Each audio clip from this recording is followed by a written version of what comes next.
कवि सम्मेलन देख देख के घर की शीला देवी को शेर व शायरी का बुखार चढ़ गया था। अब वो सीधे मुंह किसी को जवाब ही नहीं देती थी।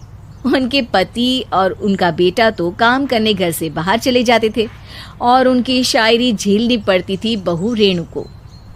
अब सास बोलती नहीं, अर्ज करती थी, संदूक पे रखी संदूक, संदूक में रखे झुमके, बहू झुमके निकाल के दे मेरे, कहाँ लगा रही है ठुमके। माँ जी, झुमके तो आपके निकाल दूंगी मैं, लेकिन आपके दिमाग से ये शायरी का भूत कैसे निकलेगा? छोटे लोग नहीं समझेंगे, शायरी है शौक बड़ा, तू अपने काम से काम रख, मेरे काम में मत टांग अड़ा। शौक अलग बात है, लेकिन हर चीज में अपना शौक डाल देने से जग हंसाई हो सकती है सासू माँ। अरे मैं हूँ एक नंबर कलाकार, कोई ऐसी वैसी बला नहीं, तुम घर के कामों में उलझी, समझोगी मेरी कला नहीं। ठीक है माँ जी, आप नहीं समझती तो कोई बात नहीं, लाओ मैं आपके झुमके ही निकाल कर दे देती हूँ। बहू सास के झुमके निकाल कर देती है और वहां से चली जाती है। शाम को बहू अपने पति से शिकायत करती है, सुनिए जी, आप माँ को कुछ समझाते क्यों नहीं? अरे क्या समझाना है माँ को? अरे अपनी शायरी थोड़ी कम करे ना। अरे तुमको उनकी शायरी से क्या दिक्कत है? अरे मुझे नहीं, पर पड़ोस में सब लोग हंसते हैं, कहते हैं बुढ़ापे में लोग सठिया जाते हैं, लेकिन शीला जी तो शायर हो गई हैं।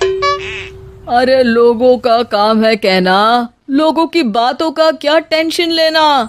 अरे वाह, मैंने भी शेर कह दिया, वाह वाह वाह वाह। देख लो, तुमसे किसी ने कहा नहीं और तुम्हारे सामने कोई माँ की बुराई नहीं करता तो तुमको फर्क नहीं पड़ रहा। अरे तुम खामखा की बात का बतंगड़ बना रही हो। चलो चाय बना कर ले आओ मेरे लिए, साथ पियेंगे, कोई ढंग की बातें करेंगे। रेणु चाय बनाने लगती है। पहले वो अपने पति को चाय देती है, फिर सास को और आखिर में अपने ससुर को। लेकिन वो देखती है कि ससुर जी कुछ परेशान से हैं। क्या हुआ ससुर जी, कोई बात हो गई है क्या? अरे तेरी सास बात बात पे शायरी करती है। कल मैंने पूछा कि खाना खाया तो तेरी सास ने क्या जवाब दिया पता है?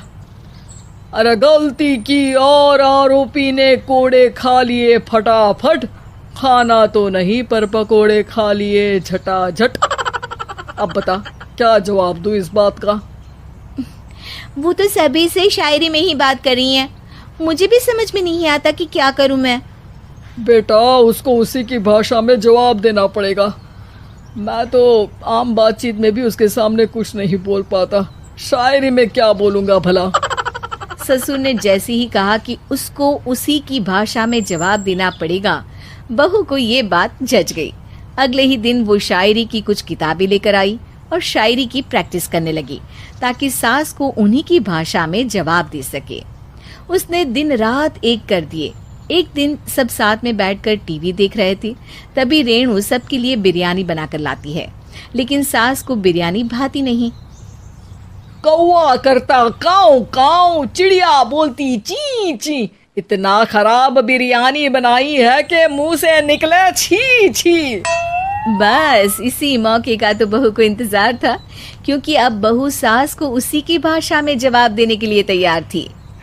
माँ जी, हमको अपनी ये बेकार शायरी ना सुनाइए, जैसी भी बनी है बिरयानी चुपचाप खाइए।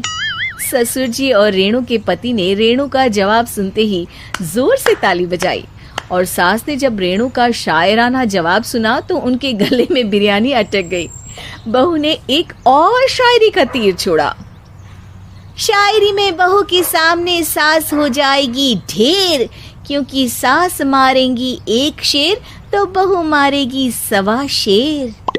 सास को छोड़ के सब वाह वाह करने लगते हैं। आज पहली बार सास को नहले पे दहला मिला था और रेणु ने सास का मुंह चुप करा दिया था। अगले दिन रेणु का पति उससे कहता है, अरे वाह, तुमने तो माँ की बोलती ही बंद कर दी, मजा आ गया। अब मेरे लिए कुछ बना दो, खाकर मैं काम पर चला जाऊं। शायरी ही है मेरा जीवन, वही करूँगी जी भर के। नौकरानी रख लो कोई, काम नहीं करूँगी मैं घर के। अरे तुम क्या माँ जैसी हरकतें करने लगी, सीधे सीधे बात करो ना। हो गई कल शायरी, रोज थोड़ी ना करोगी।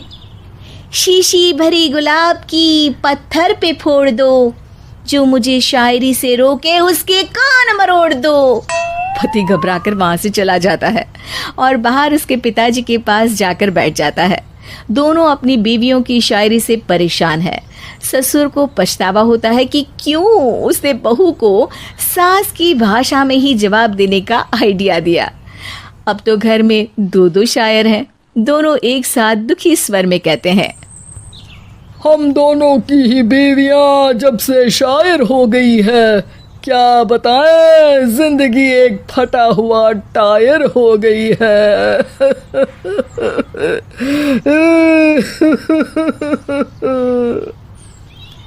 हम दोनों की ही बीवियां जब से शायर हो गई है, क्या बताएं, जिंदगी एक फटा हुआ टायर हो गई है।